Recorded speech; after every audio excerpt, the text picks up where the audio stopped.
dari mata pelajaran apa? PKP atau apa? Bimbingan konseri. Nah, teman-teman masih ingat nggak dari minggu kemarin saya masuk ke kelas ini juga ya? Dalam masalah. Nah, untuk minggu kemarin yang dibahas materi tentang apa? Tentang apa? Ada yang ingat nggak? Potensi diri ya. Siapa namanya? Keisha. Betul, kata Keisha tadi yang sudah kita bahas dari minggu kemarin adalah terkait dari potensi diri. Nah, untuk pembahasan kali ini kita akan berlanjut kepada tahap selanjutnya masih tentang diri sendiri juga. Yang dimana pada hari ini kita akan membahas tentang apa? Membangun rasa percaya diri. Setelah kita sudah bisa membangun ataupun sudah bisa membangun potensi diri kita, maka hal selanjutnya yang harus kita lakukan ataupun yang harus kita pahami adalah terkait bagaimana cara kita percaya kepada diri sendiri terlebih dahulu. Nah, untuk dari pengertiannya sendiri teman-teman bisa baca dari materi yang sudah saya sampaikan. Apa di situ? Boleh dibacain? Ya, di situ ada apa? Kepercayaan diri adalah keyakinan yang dimiliki seseorang terhadap kemampuan, nilai, dan potensinya untuk menangani berbagai situasi dalam hidup. Individu yang percaya diri merasa percaya diri dan mampu mengambil keputusan tanpa ragu-ragu, baik dalam aspek pribadi maupun sosial.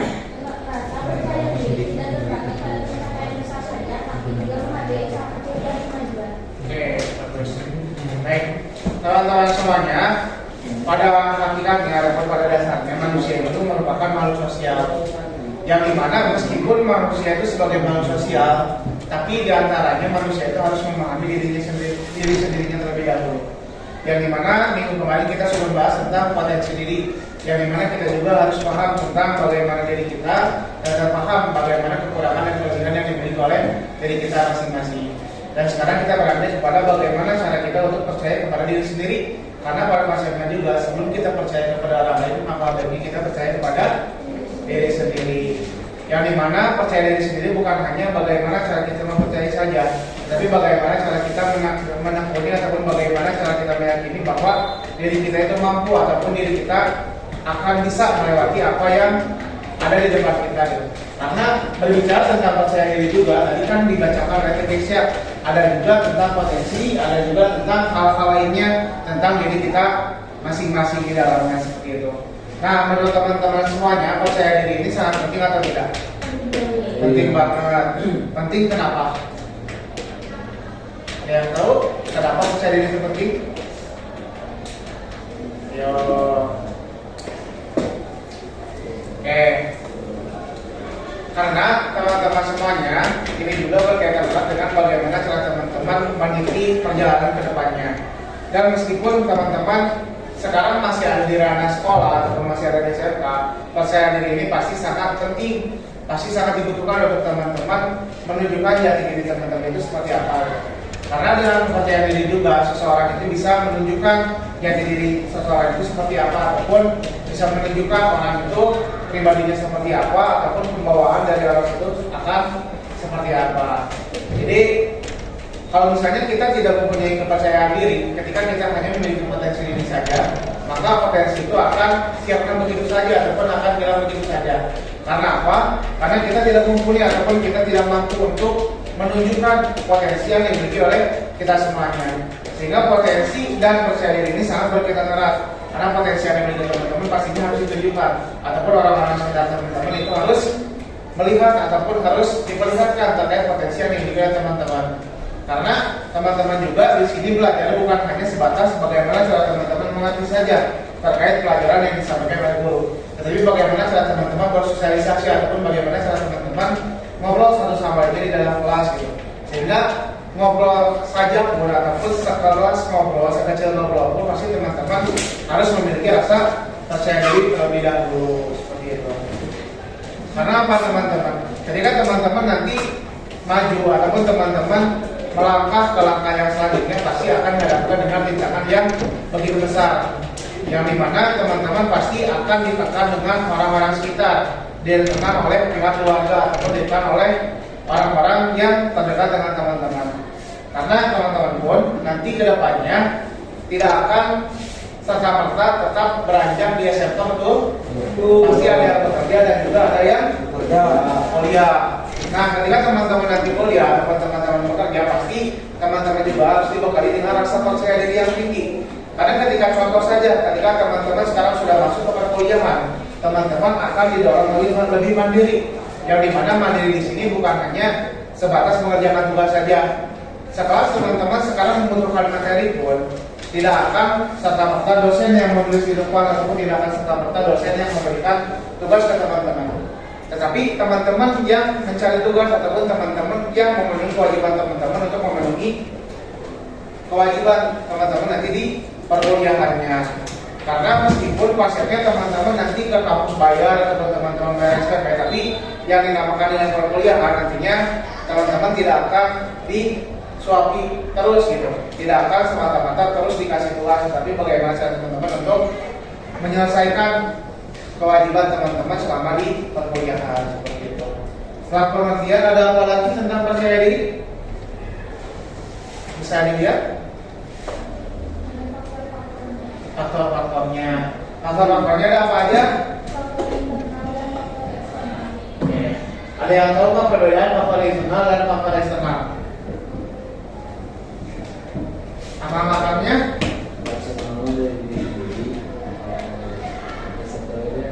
Internal sama eksternal. Oh, kita kembali kan? Kembali ya. Berarti internal dari diri sendiri, eksternal dari betul. Katakan siapa?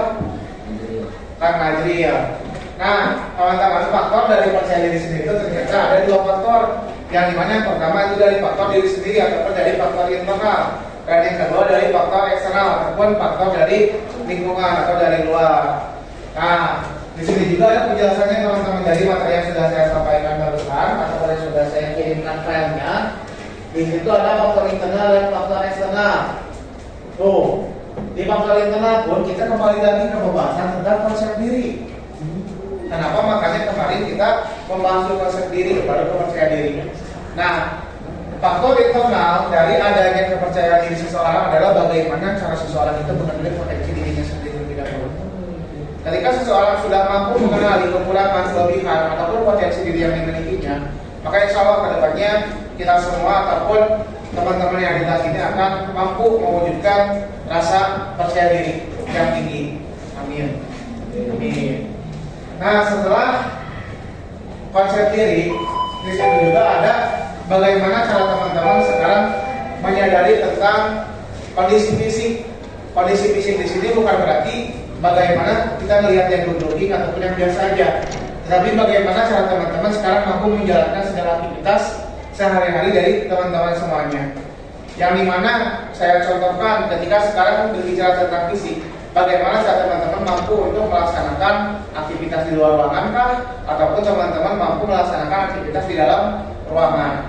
Karena bukan berarti menjelekkan ataupun bukan berarti sekarang memandang sebelah mata, tidak sedikit ataupun tidak jarang orang yang pintar ataupun orang yang sekarang dikatakan cerdas, tetapi ketika disuruh untuk beraktivitas fisik itu mohon maaf agak kurang, karena mungkin fisiknya kurang mumpuni. Nah, sehingga teman-teman pun harus memperhatikan fisik teman-teman dari sekarang. Fisik sekarang bukan berarti tentang penampilan saja, tetapi bagaimana cara teman-teman sekarang paham ataupun sadar terkait kondisi ataupun terkait kemampuan fisik dari teman-teman itu seperti apa. Karena kali ini juga akan menjadi salah satu pupuk untuk meningkatkan rasa kepercayaan diri seseorang.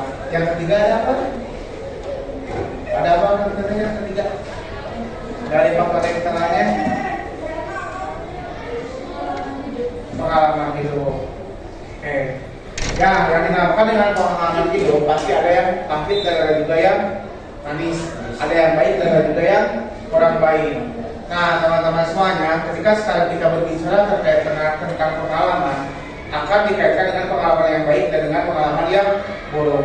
Namun teman-teman percayalah, sebelum apapun pengalaman yang pernah teman-teman alami, pasti ada sedikitnya poin yang bisa teman-teman ambil dari pengalaman tersebut. Salah satu contohnya, ketika teman-teman mengalami suatu pengalaman buruk, teman-teman pasti memiliki pemikiran, oh saya sudah mengalami pengalaman buruk sehingga saya tidak harus lagi kembali kepada hal tersebut. Sehingga itu akan menjadi sebuah pencegahan untuk teman-teman tidak kembali lagi kepada hal tersebut di masa yang akan datang.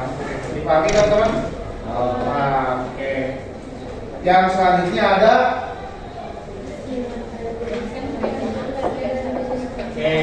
usia dan jenis kelamin. Nah, yang di sini berarti usia dan jenis kelamin berarti bagaimana cara kita melihat dari kematangan seseorang ataupun pola pikir dari seseorang. Karena berbicara tentang usia bukan hanya berbicara tentang angka saja, tetapi bagaimana cara seseorang berpikir sesuai dengan usianya. Nah, teman-teman, ketika sekarang teman-teman sudah berada di bangku SMK, pasti teman-teman dituntut lagi bukan bagaimana saat teman-teman berpikir hanya satu arah saja, tetapi teman-teman dituntut untuk bisa berpikir secara abstrak, ataupun teman-teman dipersilakan untuk berpikir secara kemanapun yang namanya abstrak kan acak ya. Nah, teman-teman bisa berpikir secara acak, asalkan ya mungkin teman-teman bisa melihat juga gitu tentang teman-teman kedepannya akan seperti apa, dan juga teman-teman ketika saya melangkah ke hal A, apa saja sih yang kiranya bisa teman-teman dapat atau yang teman-teman dapat dari hal A tersebut. Ketika teman-teman menentukan pada hal B, ya teman-teman pun tentunya akan memikirkan juga tentang efek ataupun akibat dari teman-teman memilih B itu seperti apa. Paham? Nah, jadi dilihatnya dari kematangannya ataupun dilihat dari pola pikirnya, bukan dari angka lagi seperti itu. Nah, yang selanjutnya ada faktor eksternal, berarti faktor dari luar. Nah, faktor dari luar di sini ada 4 poin juga teman-teman. Yang pertama apa? Pendidikan apa? Apa? Diulangi. Pendidikan. Diulangi. Yang lainnya pada mati. Yang kedua, lingkungan keluarga. Yang ketiga, pekerjaan. Dan yang keempat, pengalaman kesuksesan. Nah, sekarang teman-teman sedang menggapai ataupun teman-teman sedang merajut faktor eksternal yang pertama, yaitu adanya pendidikan. Bagaimana cara teman-teman sekarang terdidik, dan teman-teman bagaimana caranya pendidikan ini dapat membuahkan hasil untuk teman-teman nanti di masa yang akan datang.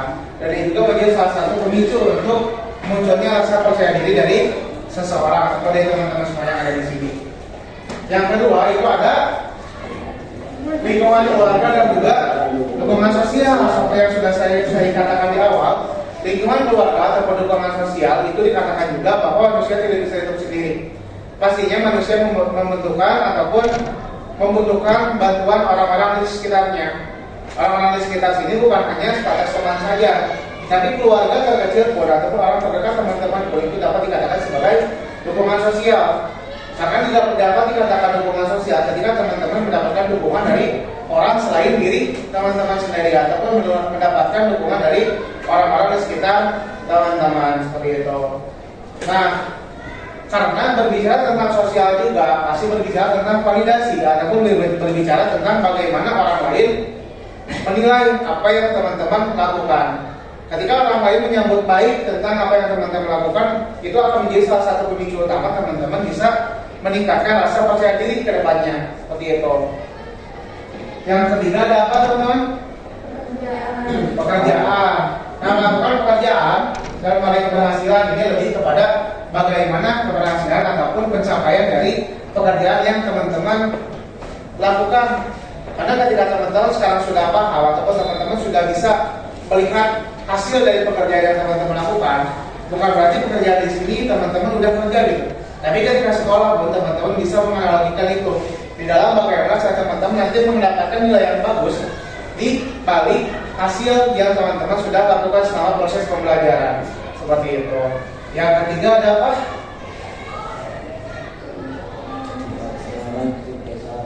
Yang keempatnya pengalaman kesuksesan. Nah, pengalaman kesuksesan di sini keberhasilan yang dicapai terutama yang diperoleh dari usaha yang sulit, menumbuhkan percaya diri yang lebih kuat.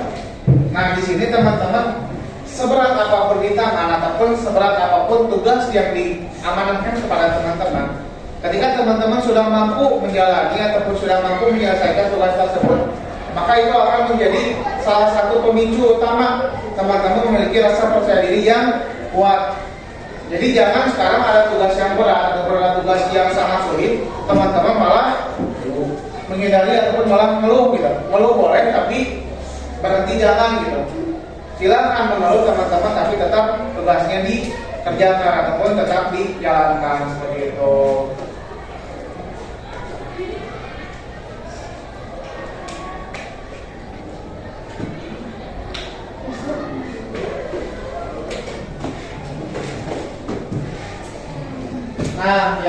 itu ada bagaimana cara kita apa di situ? Bagaimana cara kita untuk mengatasi pikiran negatif, dan yang terakhir apa?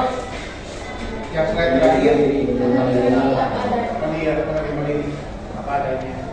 Nah, yang pertama itu terkait bagaimana cara kita untuk menangkal atau bagaimana cara kita menghindari untuk berpikiran negatif. Nah, ketika kita berbicara tentang berpikiran negatif, pasti kita juga berbicara tentang bagaimana pikiran kita itu serta-merta apapun sebatas hanya memikirkan hal-hal negatif saja. Padahal ketika kita sekarang telah ataupun kita sadari, masih ada banyak hal-hal positif yang bisa kita pikirkan, dan itu akan menjadi sifat berkemajuan untuk teman-teman ke depannya. Karena teman-teman satu saja teman-teman berpikir hal positif, pasti nantinya akan menghasilkan hal positif lainnya juga. Dan kebalikannya, ketika teman-teman sekarang berpikir sifat negatif, tidak menutup kemungkinan juga akan muncul sikap-sikap negatif yang lainnya. Sehingga teman-teman diharuskan, ini mah harus, itu wajib, teman-teman harus berpikir positif. Karena ketika pikiran kita sudah positif, maka perbuatan yang kita lakukan pun insya Allah akan positif. Dan begitu pun sebaliknya. Nah, di sini juga berkaitan dengan bagaimana cara kita untuk menerima diri kita sendiri. Nah, teman-teman harus jauh dari namanya insecure. Apa insecure? Tidak percaya diri, betul.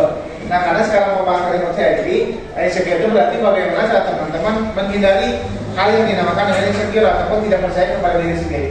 Yakinlah, sekecil apapun usaha yang teman-teman lakukan ataupun setitik apapun guratan tinta yang teman-teman tuliskan di dalam kertas putih, itu akan merubah esensial ataupun akan merubah jati diri dari kertas putih tersebut. Sehingga sekecil apapun yang teman-teman lakukan, itu akan menjadi perubahan yang besar terhadap diri teman-teman ataupun terhadap orang di sekitar teman-teman, selama teman-teman tekun untuk membuat barisan kecil itu menjadi barisan yang banyak. Karena kita nggak tahu analoginya gitu. Ketika sekarang kita berbicara tentang barisan kecil di kertas putih ataupun barisan kecil di papan tulis putih, bisa saja ketika satu hari satu barisan, ketika kita kumpulkan dalam satu bulan bisa saja menjadi gambar yang bagus, ataupun bisa saja menjadi gambar yang sangat spektakuler, ataupun yang sangat mengesankan dan menginspirasi orang-orang sekitar kita. Sehingga ketika teman-teman sekarang percaya ataupun ketika teman-teman mampu menerima diri sendiri, hal sekecil apapun yang teman-teman lakukan, insya Allah itu akan menjadi ladang kebermanfaatan. Yang pertama untuk diri kita, dan yang terakhir untuk orang-orang di sekitar kita. Seperti itu. Jadi kalau misalnya sekarang sudah teman-teman mampu menerima diri sendiri, silahkan pikiran positifnya atau kepercayaan diri teman-teman tersebut keluarkan kepada orang-orang di sekitar. Jadi jangan sampai sekarang teman-teman sudah bisa berhidup positif ataupun teman-teman sudah bisa percaya diri, tetapi teman-teman malah berdistract ataupun teman-teman malah terpengaruh lagi oleh orang-orang sekitarnya. Jadi sebisa mungkin kita saling mengingatkan, sebisa mungkin kita saling menguatkan bahwa percaya diri itu sangat penting bagi teman-teman, khususnya teman-teman yang ada di bangku SMA atau di bangku SMK ini, karena teman-teman masih jauh perjalanannya ke depan. Tidak, teman-teman tidak akan hanya beres di SMA kan, tidak akan hanya beres di kelas 2 saja sekarang. Pasti banyak hal yang perlu teman-teman sadari ataupun hal yang perlu teman-teman rajut untuk teman-teman menggapai cita-cita, menggapai hal yang teman-teman ingin capai ke depan. Oke, untuk pemateriannya selesai teman-teman. Untuk materi yang disampaikannya, ada yang mau didiskusikan ataupun ada yang ingin ditanyakan? Mangga? Atau tidak? Kenapa tidak? Sudah pahamnya? Paham ya. Atau ada dari kata-kata yang di sini? Cukup? Oke, kalau misalnya cukup, terima kasih atas atensi yang diberikan dari teman-teman semuanya. Semoga apa yang sudah kita bahas pada kali ini dapat menjadi kebermanfaatan bagi kelas 11 PR2 sekarang dan di hari-hari berikutnya. Mohon maaf apabila ada kekurangan dan kesalahan. Wassalamualaikum warahmatullahi wabarakatuh.